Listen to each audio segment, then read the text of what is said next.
so I'm going to read a short story I wrote a while ago, which was partially inspired by some childhood memories that have stuck in my mind. So it's called White Rabbits Get Picked Up. So several rabbits of assorted colors were let loose around a large pen. Some were of a single color, others were spotted. One young rabbit, whose fur was entirely black, gazed up at the large structure beside their pen. They were always brought out here every year at a certain time in the spring. The young rabbit, who often kept to himself, heard some people say the word Easter, but he didn't understand what that meant. The humans would always come to by this building, which they called a hotel, to gaze at him and the other rabbits. Some of them often said the word buffet, but that meaning escaped him as well. But every time the people would come to see them, and then the rabbits would all be taken home. Soon people walked by. They went to the hotel, but not before seeing them. A little boy with golden hair came up to them. The black rabbit watched as the boy picked up one of the rabbits, one whose fur was completely white. The boy smiled as he held him. He turned to the older humans. The black rabbit assumed they were his parents. One held up a device to one of their eyes and said, "Say cheese." "Cheese," said the boys, grinning widely. The black rabbit heard a click, though he didn't understand why they said the word cheese. He thought carrots would have been more appropriate. The white rabbit turned, and his and the black rabbit's eyes met, but neither of them made a sound. The little boy put the white rabbit down, who at once ran off. The black rabbit wondered whether the boy would pick him up. But no, the boy walked with his parents into the building. People came by and petted different rabbits, but the black rabbit only got petted once or twice. He never saw the golden-haired boy again. "Are you okay?" said a voice. The black rabbit turned to see a rabbit who was white with black spots looking at him with his nose twitching. "I was just hoping someone would pick me up and not just pet me," said the black rabbit. "I'm sorry," replied the spotted rabbit. "Maybe it'll happen next year." Maybe it would. The black rabbit had hope then. It was Easter time once again.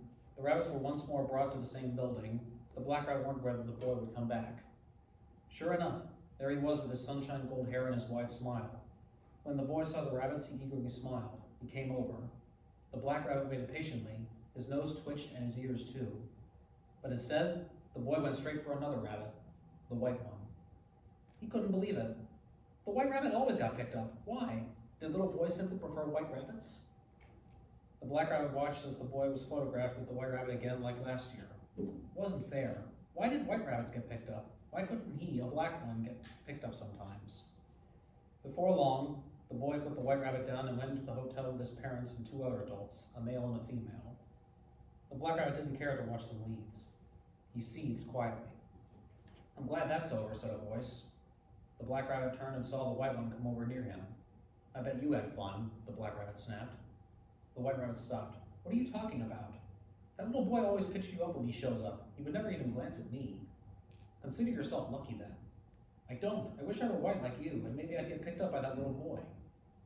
The white rabbit grumbled. "Believe me, you don't want that." "But I do. And I wish I had black fur like you."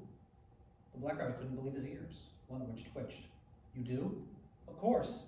Do you think I like getting picked up all the time? I hate it. I never know when he's going to put me down on the ground. And what does he do when he picks me up? Apart from posing for that camera, nothing. I don't like it at all. Whenever he picks me up, I hate that I have white fur. I want black fur like yours." The white rabbit's words made the black rabbit think. His ears and nose twitched. I don't know what to say." "You don't have to say anything. I'm just telling you how I feel." "I understand. And I understand how you feel too. Are you both okay?" Both turned to see the spotted rabbit. Neither made a sound. "Well," said the spotted rabbit, "don't mind me." "Wait," said the black rabbit. "Yes?" Do you like being spotted? I mean, would you ever wish to be white or black?" "I've never really thought about it. I've always been spotted, and if I'm honest, I couldn't imagine having any other fur." "Well, at least you don't get picked up as much," remarked the all-white one. "I've been picked up by a few other kids," said the spotted rabbit. "I enjoy it when it happens, and when they just pet me, I'm fine with that too." The all-black and the all-white rabbits didn't speak at first. I'm sorry I snapped at you," said the black rabbit. "I'm sorry too," said the white one. "I just feel so lonely," said the black rabbit. "Well, why don't we all be friends?" said the spotted one. "Would you both be okay with that? After all, we're all rabbits regardless of our fur." Sure. The following year, Several kids came and they all petted the rabbits, but that one boy never showed. Not even the adults he'd been with came. You having a good time? Asked the Spider Rabbit. The black one said yes, and so did the white one. Wonderful, said the Spider Rabbit. Now would you like to come meet a new friend I just made? He gestured to another rabbit they'd never seen before, one who was brown all over. They all hopped over together.